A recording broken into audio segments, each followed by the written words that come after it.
Finally Friday, everybody. Welcome back into the Auburn Blitz podcast. We're glad you start your morning with us. If you're just waking up, some of you in that little bit of a gap between Christmas and New Year, you don't know what to do. I know what to do. I know what a lot of people. I know what a lot of people decide to do. Let me tell you, I'm sitting down here in an office. I can tell you what a lot of people decide to do is take about a month off. It's this country amazes me, Brett. It does. I don't want to go on a rant right now, but how most businesses stay in business in the holiday season is beyond me. Because if you come in and you actually want to work and need to work as a small business, there's so many businesses that are completely off for 2 or 3 weeks during Thanksgiving, and then 2 or 3 weeks. I mean, are people successful enough to be able to take 4 out of the last 6 weeks of the year off and make a living? I mean, I know the federal government. I mean, you were involved in, a federal government job that they can. I mean, because it's money, they just print money up there in Washington, D.C. They print it and they send it out all around the country. And they don't send it to this country. They send it to other countries. Well, they send it to other countries too, but they send it to this one too, to go along with I think 6% of federal employees that I heard actually go in 5 days a week at their job. Did you hear that stat coming from Elon Musk? Yeah, you go back to 6%. Go back to 2020 is when it really hit rock bottom. 6% of federal employees go into their office 5 days a week. Well, look, we're not gonna go down this rabbit hole, but let me say this. I mean, it's exactly why you have a very small percentage of people out there that have the get up and go and the gumption to do the things that we do. I hate to throw that in there, but we do, and other people do. And then most everybody else is conditioned to just kind of be, well, and then it's not throwing shade at anybody one way or the other. Some jobs require you to work for agencies and do things like that. But you're right. I mean, it's astonishing that, in the months of November and December, things don't completely just collapse. I mean, you see how it kind of rolls, but yeah, you know how great you've gotten. I'm gonna get off this soapbox, but I'm on this soapbox 20 plus years now, and Brett's tired of hearing me. Yeah, he'll be doing it in 20 more years. So in 20 more years, but do you know how good as a business you've got to be doing to offset taking off at least 2/3 of the month of November and December in this country? You ever thought about that? But there's a lot of them not doing very well. Well, a lot of them don't do very well, but a lot of them are. And it really does say that, you got a really strong business if you can let everybody stay at home for, however many days they choose to stay at home during the Thanksgiving holiday and then the Christmas.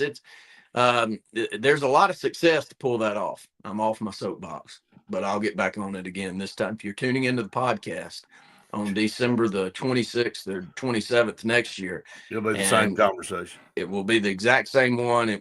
And I'll be red in the face, and I'll be walking into a building wondering where the hell everybody is. And guess what? Nothing will have changed again. So, what is that? Choose your battles. Is that what we try to do? I think that's what Auburn needs to try to do. Is Justin says we're $36 trillion, and I will say this. Why do we have to balance a budget?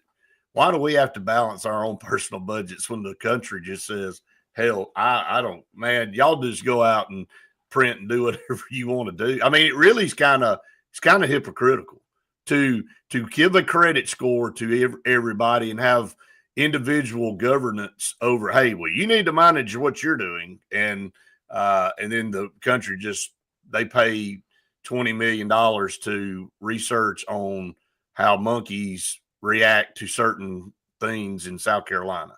I'm just throwing some random line item out there that you're like, no wonder we're in debt.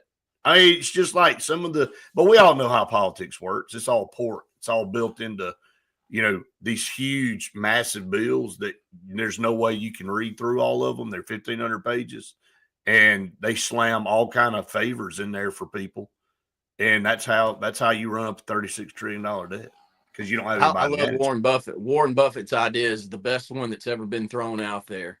The only way to cure it is to not allow our congressmen to run for office again until they balance the budget. And it's very simple. If you don't balance the budget every year, then the next time that your seat comes available, then you, along with the rest of those imbeciles up there, There's too much. Look, the people we call them stupid. They're really not. They're really very savvy because they know what they're doing. Because when they go to Washington, they don't have. I mean, I can name several of them that go up there with a decent wage, but when they go out of Washington, man, they're mega rich, mega millionaires. I mean, you don't get that off the salary for working for Congress. You get that out of pork and bills, man. They love that we call them stupid and that the government can't manage. They know what they're doing because it's greed. And it's kind of really a good segue into what we're talking about here. and we'll dive into this because I really want to know what is expected from college coaches, because we're starting to see a lot of college coaches in this country say, I can't do this anymore, man. I cannot make everybody happy and do a job that I feel like that I can do to a certain level. You just brought up, if all your employees lay out, it makes it really hard to print a sign back there. It makes it hard to print an order of T-shirts if there's nobody back there working. But guess what? The customer is still expecting their product, right? Well, us as fans still expect our teams to go out there and perform at the highest level and compete for championships, especially teams in the SEC. Well, what we're asking these coaches to do, and I say we, the world, and again, I'm not feeling sorry for people that make $6, $7, $8 million a year, okay? Because I don't, and they do, and so cry me a river. Bottom line is they have a set of really unrealistic expectations right now to do everything that they need to do to try to manage. Now, again, I think everybody is doing the best they can. I don't think any college coach out there would tell you, even Kirby Smart or anybody like that would say, man, I feel really good about where I am in the current setup that I'm in, because it changes so daggum much, man. I mean, look at Ryan Day right now. He's fighting for his job, Randy. At Ohio State's in the playoffs. He just beat Tennessee, but going into that game, everybody's like, if he loses this game to Tennessee, we're probably going to get rid of him. I mean, what really is expected from these college coaches? Jim Larinaga, I bring this up because he has stepped down from Miami. He just went to a Final Four, and he just gave the same speech that Nick Saban kind of gave. He said, I came in, I met with my team after the Final Four, and he said per player, they said, well, I think I'm going to get in the transfer portal. And he goes, well, what happened? Did y'all not have a good – do y'all not like it here? And they're like, oh, we love it here. We love Miami. But I got to go explore my options and see what I got out here. So what are we expecting? We put all the blame on these coaches, man. What are we expecting from them? It's a great question. And look, you and I put a lot of blame on coaches. When you're an Auburn fan, you're an Auburn football fan right now, and you've had 4 consecutive losing seasons, then there's a lot of blame to go around, because it's not what any of us want, including those coaches. So how to set that up in a moving target, I think that's the issue right now. I think the answer, one, has to go back to our conversation most of the week last week.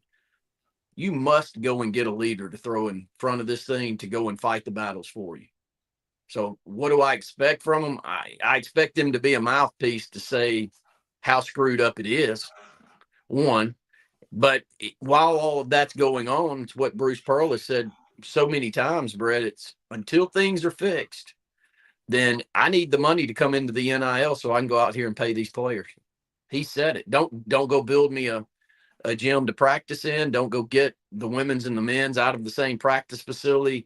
There was a lot going down the line there. Don't build all of these grand buildings that have these names on them. We need the money in the NIL. So what do I expect? I expect coaches to do more than we've ever expected them to do. It's making it impossible for them to manage 2 portal windows, try to put a product. I don't know what really, I mean, we do get mad. And look, really just up until the last couple of years, it's gotten to this point with all of the stuff we're talking about. So a little bit of this for Auburn, the unsuccess for Auburn in football was pre all of this. So we've been having some issues with things prior to that. But now I think everybody's in this boat. I think even the top of the line coaches like a Kirby Smart and a Nick Saban that just stepped away, and those are feeling the brunt of the pressure of college football to succeed and to keep their because look, when Georgia's out of the playoffs, whenever that is, if they go all the way and play for a national title or whatever, they're gonna have guys get in the portal, man. He's gonna have to go back and renegotiate with some of his current roster players, and he's gonna have to go fill holes with ones that he didn't have. I mean, it's a new day and age. Look, we always said you can't rest on your laurels. You really can't rest on your laurels now. There's nobody that cements themselves at the top of the mountain is going to ride this thing out for 4 or 5 years without being touched. Well, I mean, another expectation you have to have for a coach right now is to have outstanding people around you, and not only coaches around you that you can give some of that, the coaching responsibilities off to, but you got to have great management around you. You got to have a GM that you can count on to play this game year in and year out all year. And that's not something that we talked about 5 years ago, 10 years ago. But now, one thing a coach has to do is be able to manage budgets and be the CEO. And if you're not going to go and do those things like worry about, go back to your Georgia. I mean, you need a GM to know these are the guys I'm worried about. Here's the 10 guys I can't have leave. Here are the 10 guys that if they leave, I think I can go find somebody that's equal to them. And here's the 10 guys I hope they leave. You got to be playing that game on a board all year now, Brett, all year long, because you do have the 2 windows. So another expectation of coaches got to be able to pick the right people around and not have wholesale turnover all the time. Back to something you and I've talked about way too many times. And maybe I think we said this to Ed the other day on a good comment that he had from a development standpoint. When you're the one that goes out there and picks your coordinators and your coaches and the people that you have around, and they're changing out year in and year out, and it's not because of great success. I mean, Nick Saban would lose an offensive coordinator and a defensive coordinator every year, but he was successful enough and the process was in place so well that he could implement another coach in there and they not have a big drop off. Well, that's not been the case at Auburn, but we pick guys and they don't stay around for long, and we have reasons that we don't want them around. And a lot of times they're scapegoats is the reason that we get rid of them. So another expectation coach has got to be able to put a staff together and retain a staff. I don't know about you, but my worry here in the off season was DJ Durkin did so well. Is he going to get a head coaching job somewhere?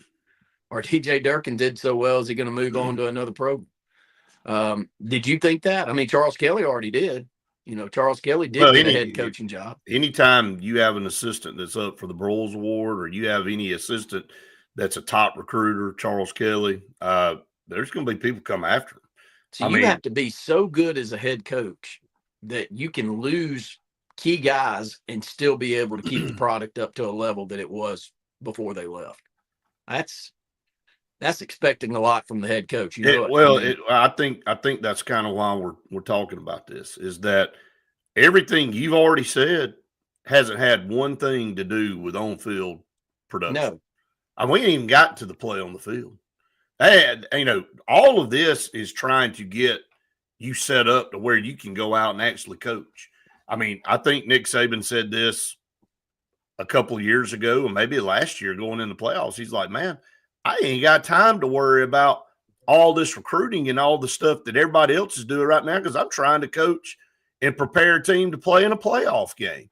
He said, which everybody obviously doesn't care about, because he said it's like 10th down on the totem pole of priorities right now. We're more worried about this kid that just got in the transfer portal. We're going to be able to get him rather than are we going to be able to come out here and beat Michigan in a semifinal playoff game. He goes, I think we've all lost our focus in why we do all this, because everything that you just talked about, you try to do to get on the field to win a championship. Well, somewhere down the line, that's fault. We've become more obsessed with the portal talk and the NIL and all of that, that we've diminished the fact of winning a championship, which is really the ultimate goal of why we do all this anyway.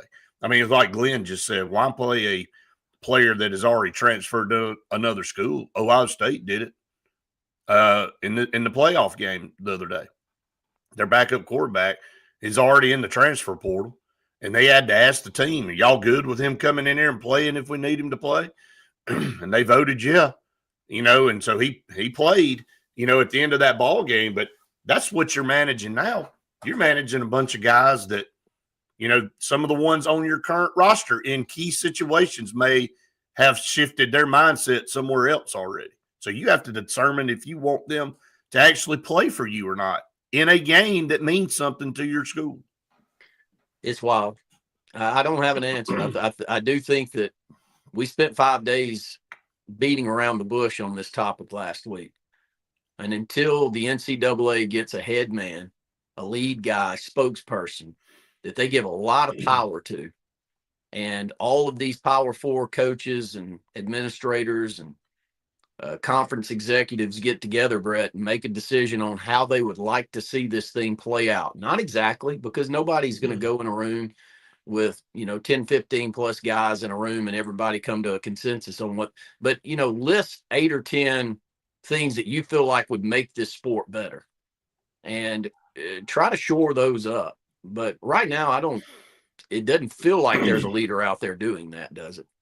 I hear Nick Saban, I hear others go on camera and try to be a spokesperson that's outside of the game right now to at least preach back into the current coaches. Here's what they're dealing with and why I didn't want to deal with it anymore, and problems, and it's not a sustainable product the way that it's currently set up. I mean, there are people that are saying that, but I don't sense that there's anybody really acting on that, Brett. And until somebody gets a leadership role to be able to act on it, I don't know how all of this gets fixed. And I think we'll be having the exact same conversation again, just like we talked about earlier in the show. We'll have the same conversation next year, because there's no current structure that's going to sustain itself from year to year. It's going to change every year. Back to the scheduling deal that we talked about a couple of weeks ago.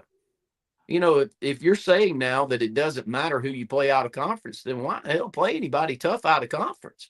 Why does Auburn want to go on the road and have a 50-50 shot of losing at Baylor to open the season, when our SEC schedule is plenty hard every year? I mean, we got built-in rivals that nobody in this country, if they're wanting to play an easy schedule, would like Georgia and Alabama on their schedule. Nobody. You may could throw Ohio State and Oregon or somebody else in there, but I would guess that we have the toughest 2 built-in rivals in college football. Agree? Well, absolutely, because, I mean, look at the national championships between both of them. Look at the records between both of them. So let's just say that we, instead of being a top 5 schedule, let's say that we get rid of all of these out-of-conference games and we have the 22nd toughest schedule in the country by just playing the built-in rivals that we have in the rest of the SEC schedule. That's plenty tough. Not going to keep you out of the playoffs either. No, it's not going to keep you out of the playoffs. So why do you want to risk it? What's the benefit of risking it? And so the target's moving all the time, Brett. I think that's what you keep saying that is an issue. If I know the target, if I know the goal, then I can wake up every morning and go and fight for that target and that goal. But if that is a moving target, how do you hit it? But when you wake up, like you said, if you wake up every morning, it's something different that you're having to figure out.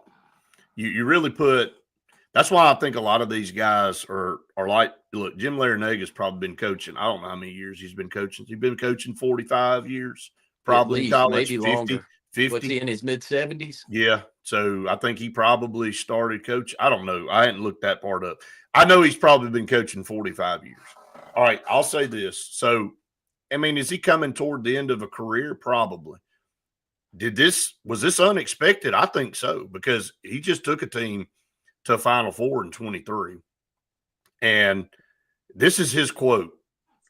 I just didn't feel like I could successfully navigate this whole new world that I was dealing with because my conversations were ridiculous, with an agent saying to me, well, you can get involved if you're willing to go 1.1 million and that be the norm. He just said, he said, I'm exhausted. That's what another term he used. And again, I know he's an older gentleman, but I don't think he really. I mean, he's not having any health issues. He still looks pretty doggone good and energized. He looked like a guy that still wanted to coach, and he just finally hit a point where he says, "I can't do this anymore. I cannot."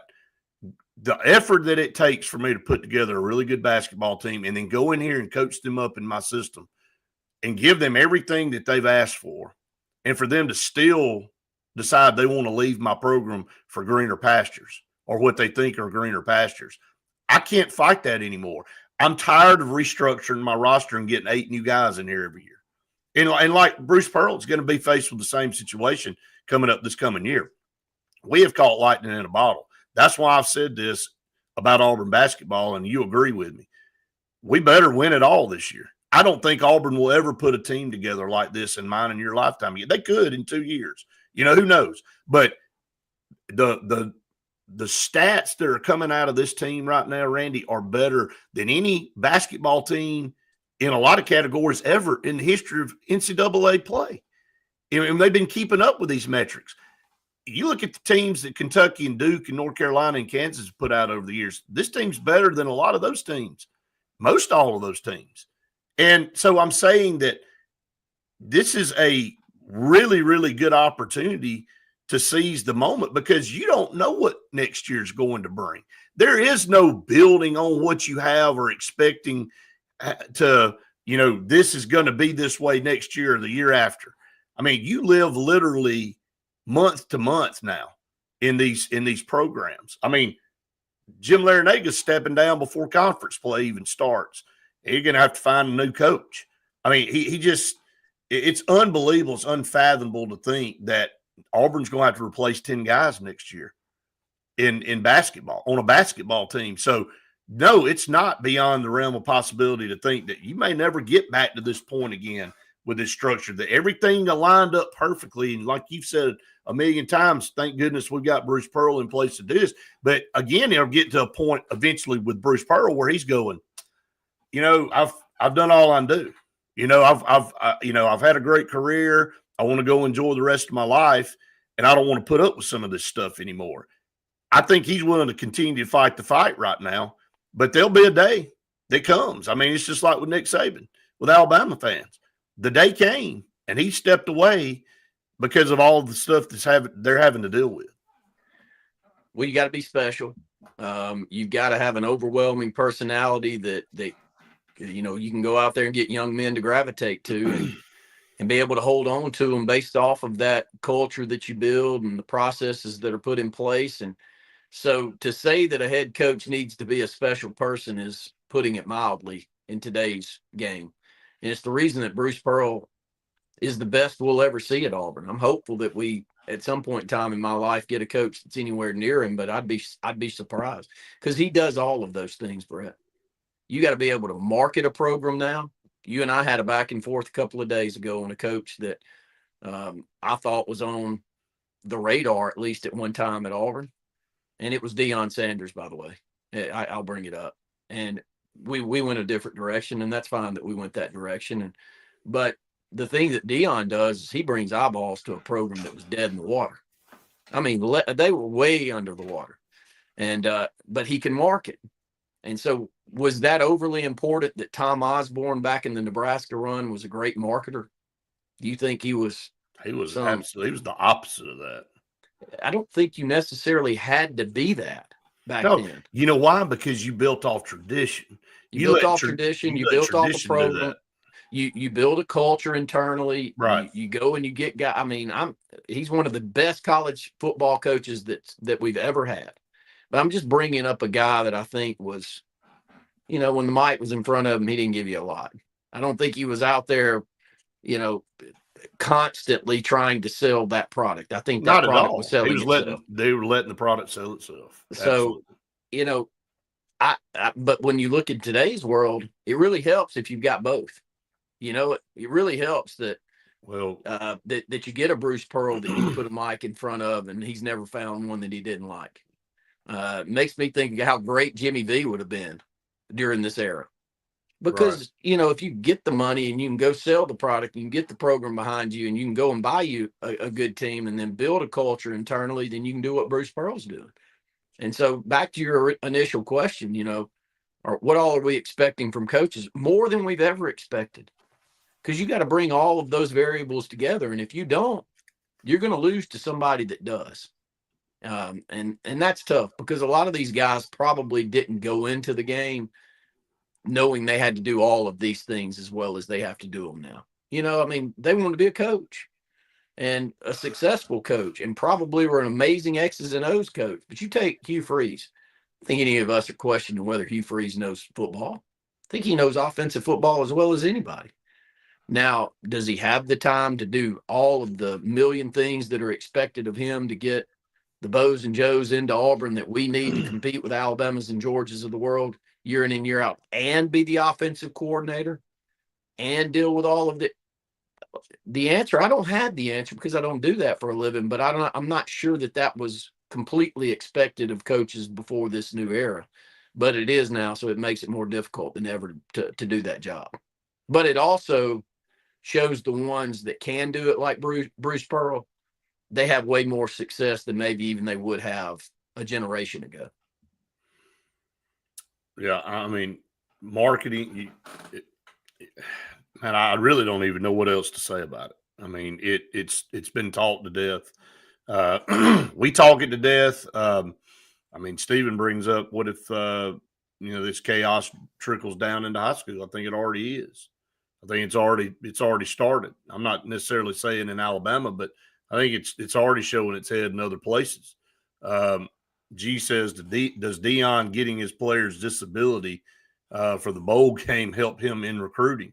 Getting a disability. These are things that are being talked about now that even 5 years ago wouldn't even have been discussed. And look, we throw a lot of darts at the NCAA, but every time they go in there and a player sues them, Diego Pavia being the latest one, that said, look, I don't think my 2 years in junior college should count toward my eligibility NCAA. And the NCAA had rules that said, well, yeah, they do. And they just say, he just goes to court, and the court strikes the rule down. And the NCAA goes, okay, once again, all right, you're eligible. What else y'all want from us? I have been one of the biggest critics of the NCAA, but maybe more than ever now, I understand that the reason they have no teeth is because the court system has not allowed them to have any. When you bring in an organization, Randy, if every time you had a rule down in your building and an employee said, well, I don't agree with that, I'm going to sue you, and you go to the court and the court rules in the employee's favor every time, at some point you go, man, I can't keep doing this. And so I know there's a benefit for that, maybe for Auburn. Xavion Miller could possibly be back next year because of that. That would be a fourth offensive lineman returning out of the ones that started this year, if he were to go for that ruling. Chad Baker-Mazar in basketball could technically have another year coming back next year. That would be huge, wouldn't it, for our basketball team if he could come back? My point is that, yeah, you're going to benefit from some of these rules sometimes, but in the big picture, you don't have a governing body over any of this stuff. There's nobody that you just talked about stepping up to be a leader. Well, why would they? What are they leading? What organization are they leading? What power do they have to put forth any types of rules and regulations? That's the problem right now.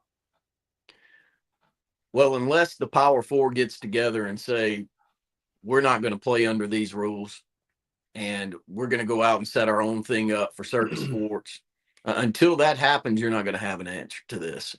It feels like the coaches that I've listened to talk about it thinks it's going to have to go to Congress, or the government's going to have to get involved with this before there's any ruling that comes down that helps with these decisions that we're seeing there. So I don't have a good answer for that. But G, back to your question, when it comes to the insurance policies, I think those have been in place for a while, but still a lot of those players make the decision they'd rather go and train and get ready and not play in the bowl game. So I think it's Deion. I think you take Deion away and his personality, and how much those guys that are his guys care about him and want to leave a good legacy with him. I think if you take him, what do you think, Brett? You take Dion out of the mix here. I bet you anything, Hunter and Shador, none of those type of guys would play in a bowl game that doesn't have any meaning outside of you're playing for your guys, you're playing for your team. Well, you said last week. Well, you already seeing it everywhere else. Everywhere else. So I mean, he's really the only one that I'm seeing Is anybody able to paying talk any some of those attention to guys. these bowl games? No. Does anybody care? I mean, I heard last night, happened to be flipping by Bowling Green, and I think who were they playing? Was it Rutgers they were playing? Maybe no, Rutgers played Kansas State. Bowling Green and whoever it was that was playing, that tells you how much. I just happened to flip by, and the only thing I heard the announcer say was, why would you, if you want to play college football, why wouldn't you play in the bowl game? I mean, this, if not, just get out of the sport. And these two teams are going at one another, and they're really getting after one another. And the stands were a quarter full, and I don't think anybody even knew that game was on at 9:30 last night. It meant nothing. It was a 6-6 versus a 7-5 or whatever it was. We've just lost our way here with all this stuff. And they try to keep propping this up. And I know if there's a sponsor to sponsor these bowls, they'll keep playing them because that's what really keeps them alive. They don't really care how many people are in the stands. I mean, today you got, TV ratings. That's what they're after. That's right. And when that starts to drop, then the sponsorships will go away, and then the bowls will die because it's the same way, Randy. I guess the blue-gray game died. Everybody used to love watching the blue-gray game on Christmas Day, right? It was a tradition. It was in Crampton Bowl. There were always big-time players for Auburn and Alabama if you didn't make a bowl in that game. So it was kind of intriguing. And then I guess the sponsorship, I know Kelly Tire sponsored that forever. That's how long they sponsored it. That I can remember that.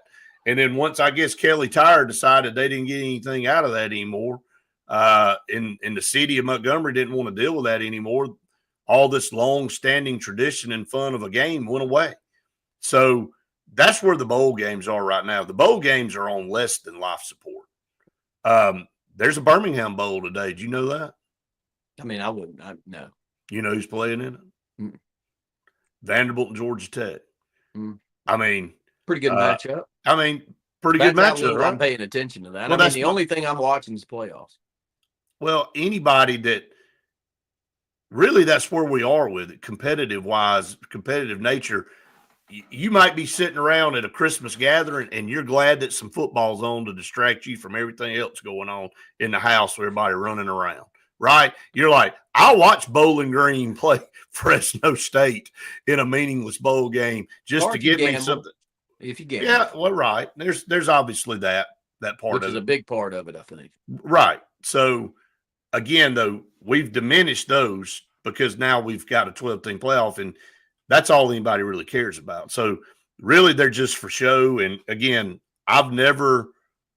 this has been like the last 2 or 3 years, I've kind of lost interest in the bowl games. Like I've literally watched nothing this year, nothing. And the only reason I know that the Birmingham Bowl is today is because we've had some people asking for tickets. I want to say, if you can't get a ticket to that game, I'm sorry. Like, I don't know what else to tell you. No, I don't have a case of free tickets to the Birmingham Bowl. I don't. But I've had several people ask me, and I'm like, man, best thing I know to tell you is go to Ticketmaster. They probably $20 or something like that. I know you can get in. I don't think Vanderbilt, Georgia Tech's going to pack the protective stadium out. So there'll probably be more there than for the 7A championship game that we called a few weeks ago, but I'm not sure. So Marcel said the games are for the gamblers, for sure. People to gamble on. That is it. G said, should the bowl game acceptance be more than 6 wins? I mean, they can't fill all these bowls now, G, with 6 wins. I mean, they have to drift down when some of these teams opt out. They have to drift down to teams that have 5 and 7 records. So now you've got so many bowls, you got to you got to take teams with losing records. And the whole reason the bowls were invented was a reward for having a good season. Now it's just, let's see how many of them we can fill up. And back to the TV ratings. I mean, the reason that they have these things is because the ratings in college football are so much higher than the average program, and advertisers flock to live games like this, Brett. And so, as long as that product shows a rating out there that an advertiser would buy to, then you're not going to see any of these go away.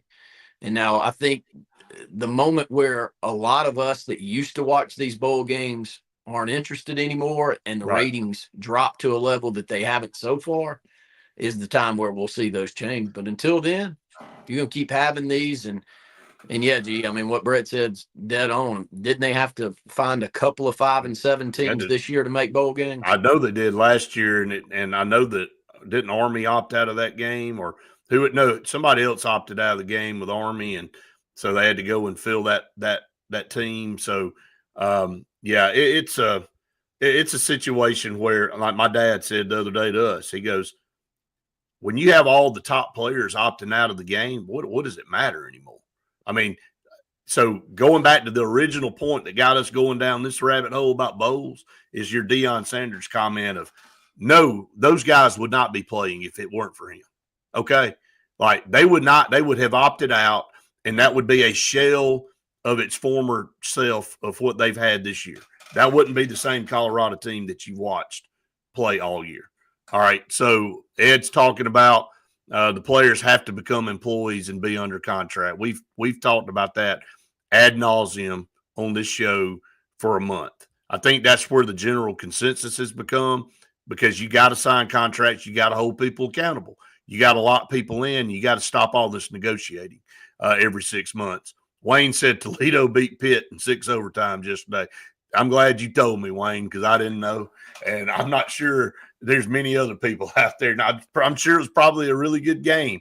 If it goes to 6 overtimes, it's pretty thrilling. Hey, look, I caught a little bit, so I guess I lied in one of those flipping around moments. I caught the tail end of the Hawaii Bowl with South Florida. And again, I can't even remember who they played, but they went into like 7 overtimes and ended up I think it was San Jose State, actually.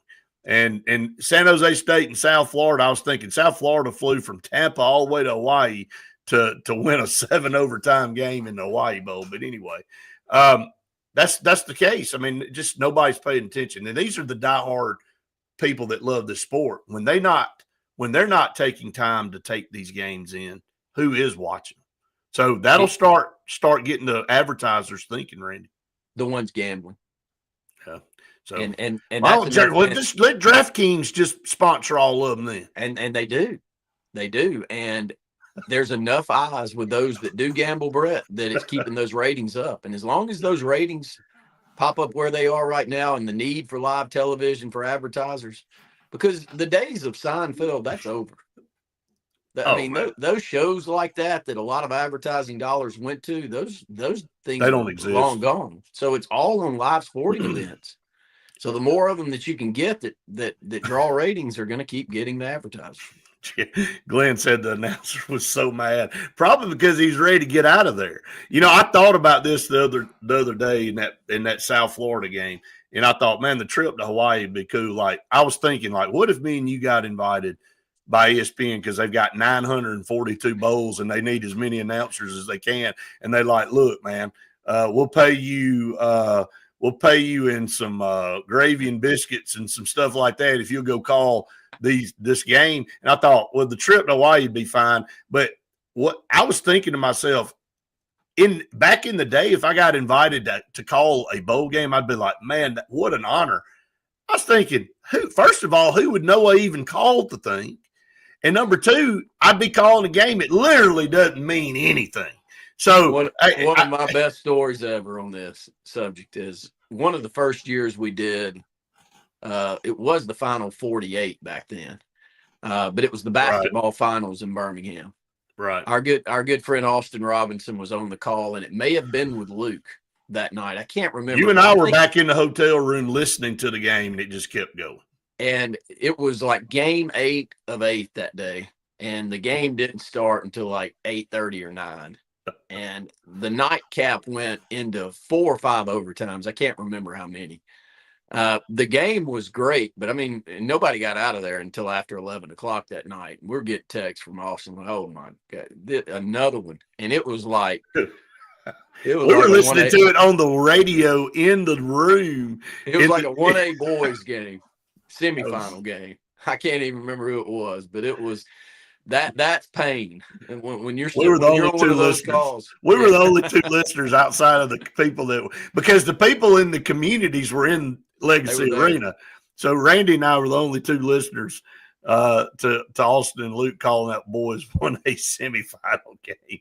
So anyway, bowl talk. I mean, it's a lot of fun, but I don't know where that's going to end up going. I do want to end up again talking about where we are portal ranking wise, because the portal closes tomorrow for this particular window before it opens up again in the spring. We got to talk about all this crap all over again. But currently, where Auburn sits is, according to 24/7's rankings, again, all our good friends over there, Justin, or not Justin. I'm looking at Justin laughing over here on this comment about that 1A game. Jason Caldwell and Christian Clemente, great job in following and covering all of everything Auburn, and so we utilize a lot of their stuff in conjunction with what we do. But Auburn's fourth in the portal class right now. Texas Tech is 1, LSU's 2, Ole Miss is 3, and Auburn's 4. So you got and then Mississippi State is 5. So you got 4 SEC teams out of the top 5 ranked in the best portal classes. Then you got Florida State coming in at 6. Boy, talk about a team that actually had a worse year than us. It was them. Kentucky 7, Wisconsin 8, Texas A&M comes in at 9, and Nebraska is 10, and then followed by Missouri and Arkansas at 11 and 12. A couple more SEC teams there. Just your thoughts on the portal rankings. Auburn, again, you talked about this. Ole Miss doing another really good job, one spot ahead of us in portal rankings, but Auburn had a way better high school class than Ole Miss. So Auburn figuring out a way to do both, get good portal class and get a good high school roster. Well, Ole Miss really, outside of maybe Texas A&M, out of those rankings, the only really good football team this year, unless I may have missed somebody out there, but everybody else needed a lot of players, including Auburn. LSU wasn't good. And they're mediocre. So all of us that are listed in that top 11 or 12, Brett, are programs that needed to go out there, spend the money, and get some transfers in to try to shore things up. Ole Miss, that's just what they do.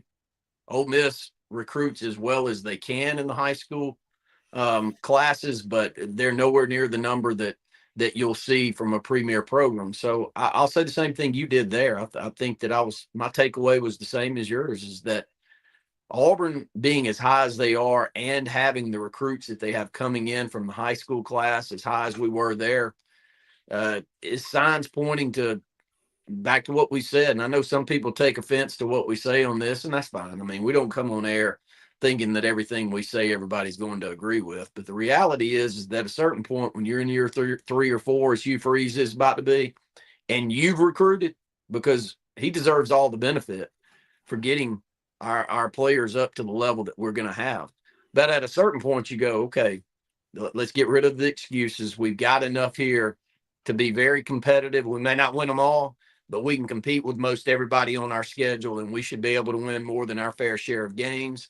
And I think that Auburn, touting this transfer portal class and the high school classes we've had the last couple of years, are in the position now, and he, again, is the reason that we're there, to go out there. And if we coach them up and we develop them up like I hope that we can, we should have some really good years coming down the line. Oh, there's no doubt. And again, they don't hang banners for recruiting rankings.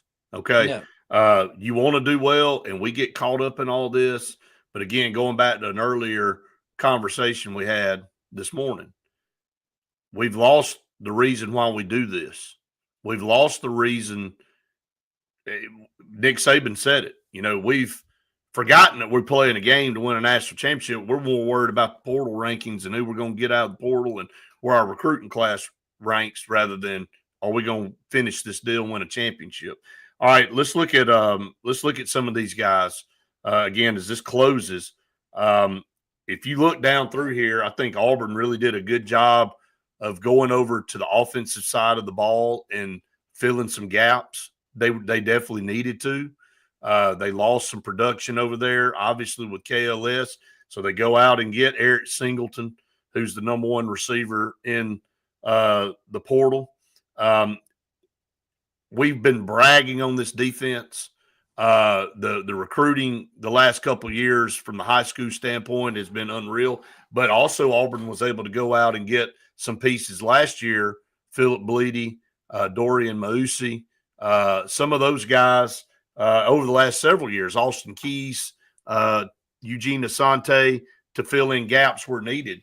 Not as many over here this time. Out of 14 guys, I think Auburn only got one defensive lineman out of the portal. And, you know, is that a little concerning? Because you're going to lose. There's another window, and we took advantage of that second window for the defensive guys last year. So I think you go into the spring, you see what you've got, you count up, and you determine out of the young guys how many of them you think can actually get valuable minutes, and then you go out and you piecemeal the last few together. And didn't we do that? We went and got a couple of defensive line transfers. That's when you went and got Philip Bleedy and all those guys. So I think that you'll see Isaiah Rakes and others like that. We're in that second window. So I have no problem with it. I mean, you're going to have another opening here that you can clean some things up if you feel like you're deficient in some others. Texas Tech is doing well, Justin. Landman. Landman has brought some attention. That series on Paramount Plus, if you're not watching that, if you can get past the language, Billy Bob Thornton is going to win a bunch of awards for that performance he does. What a great show! I love that language. Bother you, Brett? It makes me blush a little bit, but I can get past it. I can get past it. Marcel said, no matter what football player you get, if you don't have the discipline Nick had, your program won't be successful. Amen. So just to say, give me one or two quality defensive tackles and an edge. Kind of wish we would have went after Lee Hunter. You know, again, I think what you look at and what you say, Randy, is going to carry some weight. Auburn really did a good job of attacking some needs immediately to go into spring. We had to go out and get some tackles. You had to make that a priority to go out and get some tackles you feel like you can look at in the spring to see who's going to battle to be your starting offensive line. Again, we got a lot of returners, but deficient is what at the ends. And we all know how important the tackles are. So Auburn goes out and gets those. Then you got DeAndre Carter that's sitting over there who was highly touted last year that's been there a year. Can he get on the field? Can he be the right tackle? Who knows? But I think you had to go get some of those guys. You had to go get a couple more running backs. You had to get a receiver that you feel like you replace KLS. So this could be Auburn's starting receiving core next year. Cam Coleman, Malcolm Simmons, and Eric Singleton with, again, Perry Thompson, Bryce Kane, Horatio Fields, all those guys mixing in. I mean, that's 6 pretty doggone good receivers right there. It is, but back to the defensive line. I know we're about to close out, but the high school class that we had is really strong with the defensive linemen. A lot of those guys, it's different than when we were coming through. You know, a lot of these guys are coming in early. A majority of the guys that we've got in high school classes are coming in early, and there's 3 or 4 guys there that I think you've got to decide if they can play up to the standard that you got Malik Blockton to this year. And if they can, Brett, then you don't feel like you've got to go out there and necessarily pick up 2 or 3 more guys, because I think watching Jared Smith play and knowing where he's coming from at Thompson High School, I'd expect to see him early. You and I love Jordan Crawford. I think he may be the best recruit in this class based off of what my eyes have seen. Doesn't mean some others don't jump out at you and overtake him, but what I've seen the last 2 or 3 weeks tells me that Jordan Crawford's ready, and Antonio Coleman really played well in the Alabama-Mississippi All-Star game. So, I think that there's some pieces that are coming in that are going to be more ready than maybe some previous years to come in and make an immediate impact, and you give them a chance, because you at least have warm bodies there. You needed some bodies on the offensive line because we didn't recruit the offensive line that well. You had to go out there and get some guys in the transfer portal to put some pieces in place there. Let me ask you a question and a couple more things before we get off. Who do you think is going to be the showcase player for Auburn next year on the defensive side of the football? Who's going to be the man over Same on one that it side? was this year. Keldrick Faulk. He's the best football player we got, I think. I think his ceiling's the highest. And if his motor runs as high as it did this year and he has another year to develop, and we already know that, I mean, when your coach puts you out there as a sophomore to be the spokesperson for the team, there's something special about you from a leadership standpoint too. So my answer to that is I'm hopeful that some of these other younger guys can make the splash that he has, but going into the season next year, that's who I'm pointing to. I mean, do you have anybody different, Brett? He's my favorite one on that side of the ball. Well, that's why I kind of jumped the gun and cut you off and said him, because I felt like you were going to say Keldrick Faulk. I think he is an all-American defensive lineman. I mean, edge rusher. If you can go down inside, I think he's got all the things. And you heard Hugh Freeze say right when he got him, I think that was probably the biggest flip for Hugh Freeze in year one when he got him to flip from Florida State, is he said, you know, this guy, it's going to take a little bit, but this guy right here is a 12-year guy in the NFL. You know, when he gets into the level that I think he's going to be, he's got that potential. So Keldrick Faulk, yes. Offensively, I'll go first. I think Cam Coleman, with a new quarterback and Jackson Arnold knowing what he's got out there, we'll see if he can, again, Peyton Thorne, the problem with him a lot of times was making the throws. I think we saw Cam Coleman really come of age in the second half of the season and be utilized the way he should have been used the whole season. And I think he's really going to show out next year. I think whoever it is, whether it's Deuce Knight or Jackson Arnold or Ashton Daniels, I think they're going to be able to say, man, I have a premier game changer in this wide receiving core, and I got some really, really good wide receivers to go with him. They can't double all of them. I think Cam Coleman's going to be a guy that really burst onto the scene. He did this year. I'm not diminishing what he did this year, but I think next year he could dominate. I think he could be the best wide receiver in the country, pure wide receiver. Well, I'll throw an odd one in there because I think it's so important that Auburn gets to the level that we actually have some All-Americans on the front. So I'm going to say Connor Lew. Connor Lew, we've all really bragged about him, Brett, but he's yet to become an All-American. And we need an offensive lineman that's a first-team All-American. We've had them at Auburn. And when we get that stretch where we have some of the best linemen on the offensive front in the country, Marcus McNeil, keep going down the list, Reese Dismukes, Braden some Smith. Players that we've had where you go, that might be the best player on our football team, and he's on the offensive front. We've had it back in the 80s. We had it a lot. So I think that's very important that we get somebody that's an All-American on the offensive line, and this is the first one that we've had since Braden Smith that's even up for debate. But he's got to get better. You know, you can't rest on your laurels. I know that, you know, I'm sure that he's thinking the same thing, but you've got to take a 2-year starter that's moving into a 3-year starter at the center position and take it to a different level. So I'm hopeful that he becomes, Cam Coleman. Those are the easy ones. But, I mean, who's the last All-American Auburn had an offensive front? Is it Braden Smith? It'd have to be Braden Smith. And was he a first-team All-American? I want to say he was. Okay. He was pretty daggum dominant.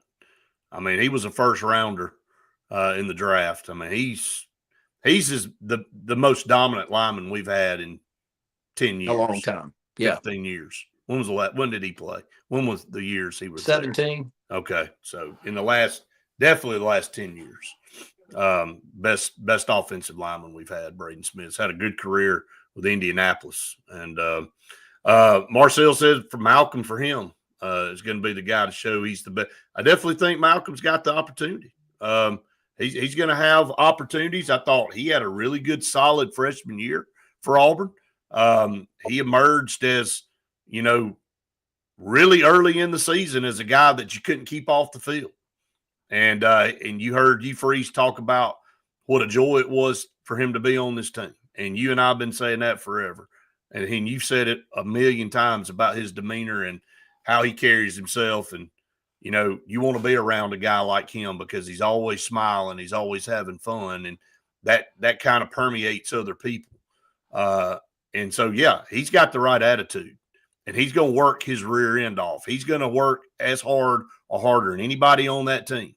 So I can tell you, he's going to be a guy that's going to have his shot this year to be more involved, to make more big plays. He's a big-time playmaker. He's an over-the-top guy. You saw the catch against Oklahoma. I mean, he can block punts. He can punt. He's so versatile. It'll be interesting to see what role he falls into more this coming up here in that offense. So I think he's one of those players that needs a great system. And Hugh Freeze has had great systems in the past. And so much depends on what type of coaching we get on the offensive side of the ball. I mean, you can put pieces in place, but if you don't find a way to highlight those pieces that you have, then the pieces again are just pieces. And I don't want to make it as simple as that, but you go out and you hire a Hugh Freeze because you think that he's got the answer. So Malcolm's that guy. I know he's a tremendous athlete, but he's got to get opportunities too, Brett. And that comes to coaching a lot of time. And you and I have been frustrated over the years from start to finish, where we'll have these couple of games where you'll point to a certain guy and you go, man, he sure does look the part, and I can't wait to see more from him. And then he goes hiding for a few games. So, yeah, I'm hopeful for Malcolm because I know the ceiling's that high. We lead the country in witness protection football players. We got guys that'll play for one game, and for 5, they'll be like, man, he had a great game. Where's he at? Oh, he's still over there. I don't know why he didn't play. Justin said prior to Smith, Auburn had a strong history of All-American offensive linemen. Greg Robinson, Lee Zimba, Ben Grubbs, Marcus McNeil. And then, like you said, Randy, on into the 90s and then the 80s, really where Auburn did it well. And we've always been, in my lifetime, we've been really good at the center position when we were really good. Right. And, starts back with Ben Tamburillo in the 80s. I mean, he was an All-American in the 80s, and started for 3 years for Auburn in a wishbone attack where he was just, and he wasn't an overly dominant presence in there, but he was just so skilled at making those blocks in the center part of the line, a lot like Reese Dismukes that we saw in high school at Spanish Fort. I thought he was the best football player on the team when they won that first state championship that we called many moons back. And they just ran behind him and changed up the eye candy that they showed in front of him. And he was dominant that night to get them to that championship. He did. So, yes, we don't give enough attention to the offensive line, but Connor Lew, I'm hopeful. Maybe it's another guy. But right now, I think that we give more praise to him than we do anyone else. Well, I think we feel like his ceiling's the highest. I think we all right, I know everybody's excited to get the bowl schedule started for today, so we won't keep you any longer. Hey, I will say that it is the Birmingham Bowl today at 2:30 on ESPN, Georgia Tech, Vanderbilt. There are 4 SEC teams playing today. Oklahoma and Navy are playing this morning at 11. I know Randy will be sitting back waiting for that one. Texas Tech will be playing Arkansas. That Texas Tech landman team there, led by Billy Bob Thornton, tonight at 6 in the Liberty Bowl, and Southern Cal and Texas A&M tonight. I got to say this before we get off. Has there been a bigger flop of a coach than Lincoln Riley to get what he got paid to come to USC from Oklahoma and to do what he's done the last 2 years? And he's had 2 Heisman Trophy winning quarterbacks along the way. I mean, this guy, you talk about a bill of goods, 6-6, man. I think it tells you how hard it is to recruit out there now, which is odd, which is wild. Thinking back to the Pete Carroll days, I didn't think USC would ever fall off to the level that we've seen it. But if he can't recruit out there, it's a little more difficult than we give him credit for. I agree with that. So, all right, it's been great today. Again, we're heading into the weekend, so we'll have Saturday Sports Countdown for you tomorrow, Randy and I'll be on at noon with Auburn Blitz. So make sure you tune us in there from noon to 1 on Charter 701. Of course, you catch us here on Facebook and on YouTube. Please go out and subscribe, as Jim just said a minute ago. That way you get the alert. Subscribe to our YouTube channel. We thank Sense of Green for air that's cool and clean. Call on Sense of Green. They are our carrier providers here in the state of Alabama. Really supporters of everything we do here, and glad to have them on board. So if you need a new heating and air unit, call on Sense of Green. Glad to have them as a partner here on the Auburn Blitz podcast, Randy. Sign Source down here in Dave will hopefully have a new location in Auburn very soon. 256-825-0197.